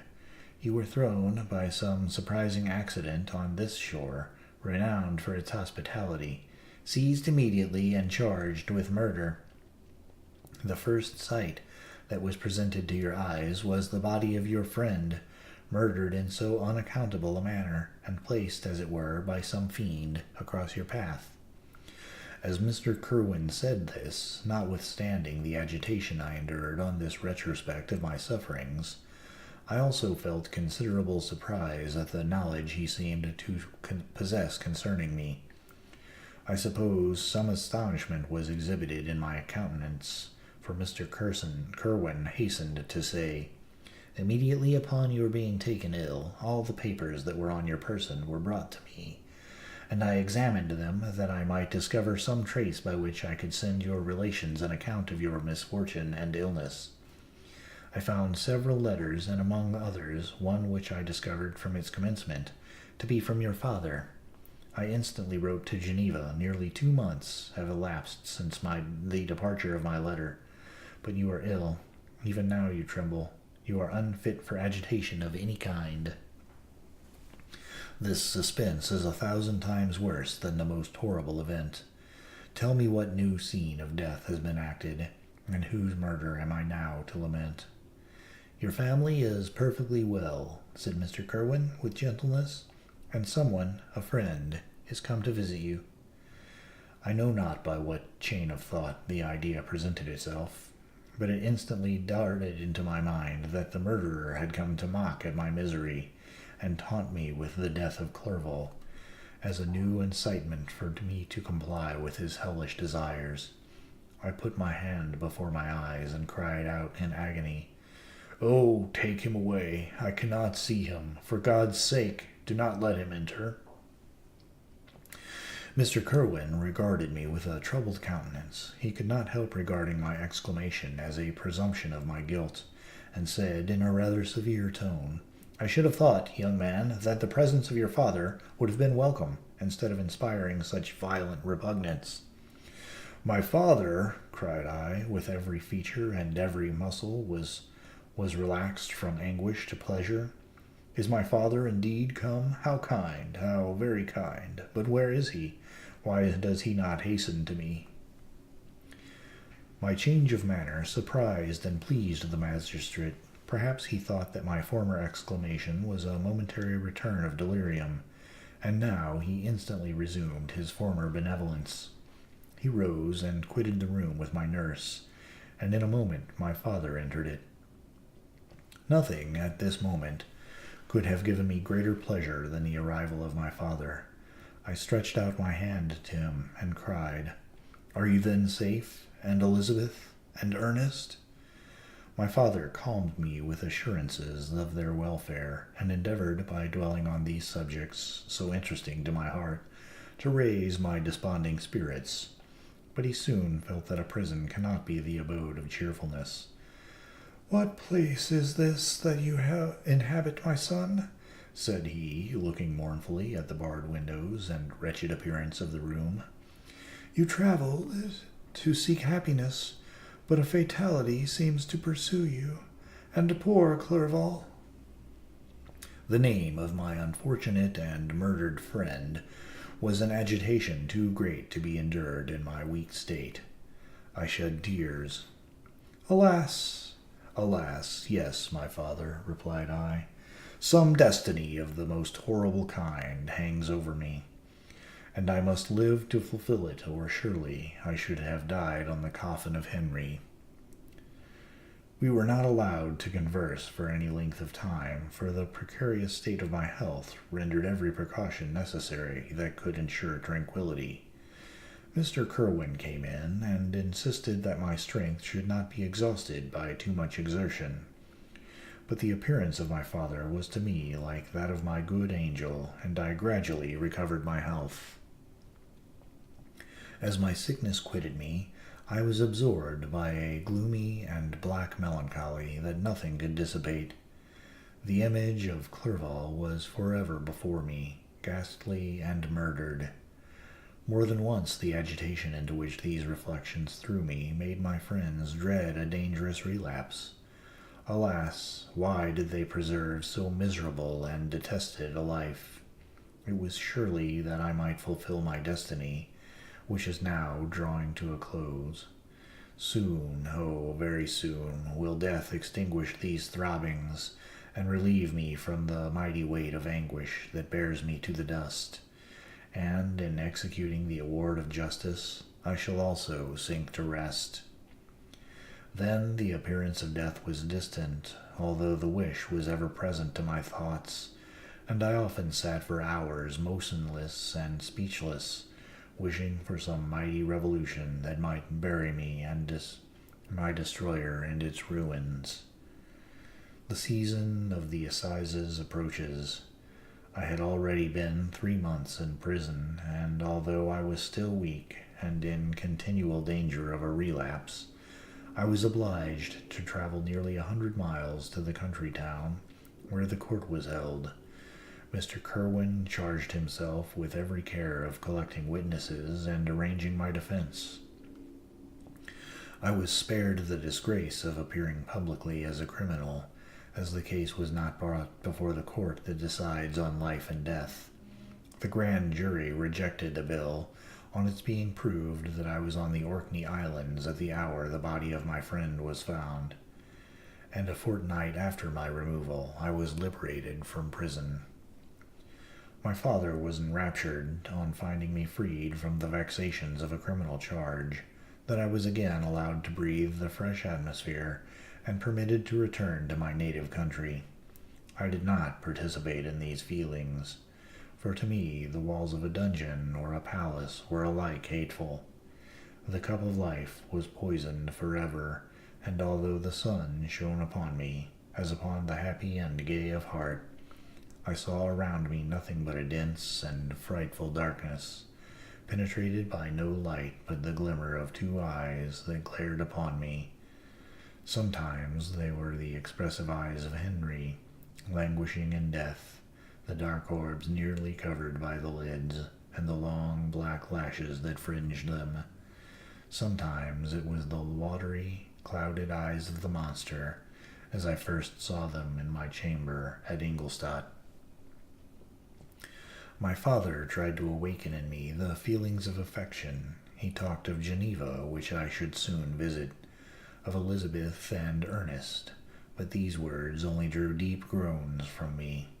Sometimes, indeed, I felt a wish for happiness, and thought with melancholy delight of my beloved cousin, or longed with a devouring malaise du pays to see once more the blue lake and rapid Rhone that had been so dear to me in early childhood.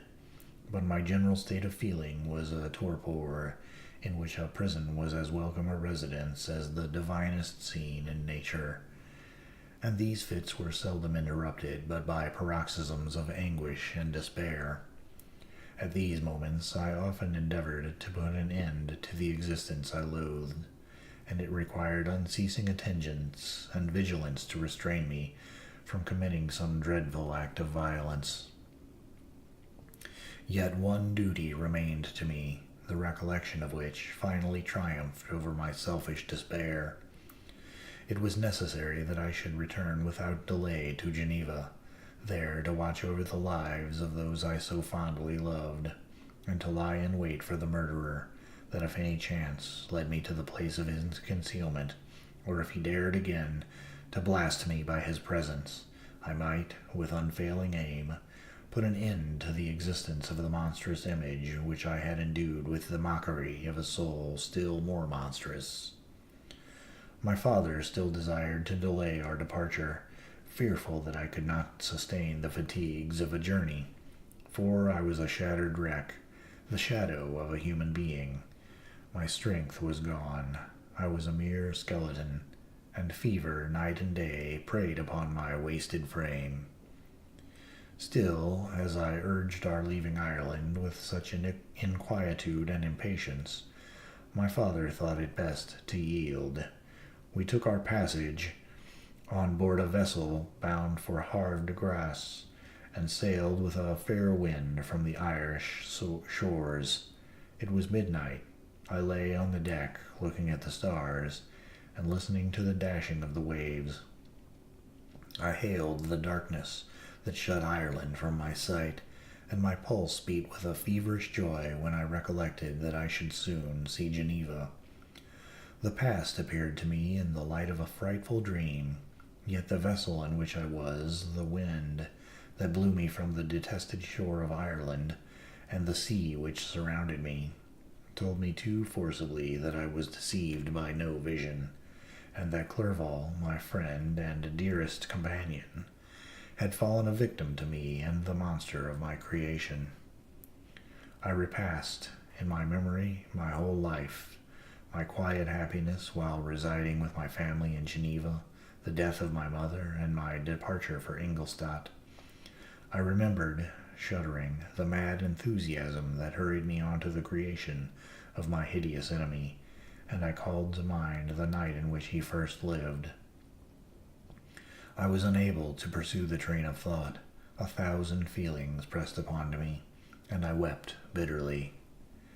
Ever since my recovery from the fever, I had been in the custom of taking every night a small quantity of laudanum, for it was by means of this drug only that I was enabled to gain the rest necessary for the preservation of life. Oppressed by the recollection of my various misfortune, I now swallowed double my usual quantity, and soon slept profoundly. But sleep did not afford me respite from thought and misery. My dreams presented 1,000 objects that scared me. Towards morning I was possessed of a kind of nightmare. I felt the fiend's grasp in my neck, and could not free myself from it. Groans and cries rung in my ears. My father, who was watching over me, perceiving my restlessness, awoke me. The dashing waves were around, the cloudy sky above. The fiend was not here. A sense of security, a feeling that a truce was established between the present hour and the irresistible, disastrous future, imparted to me a kind of calm forgetfulness, of which the human mind is by its structure particularly susceptible.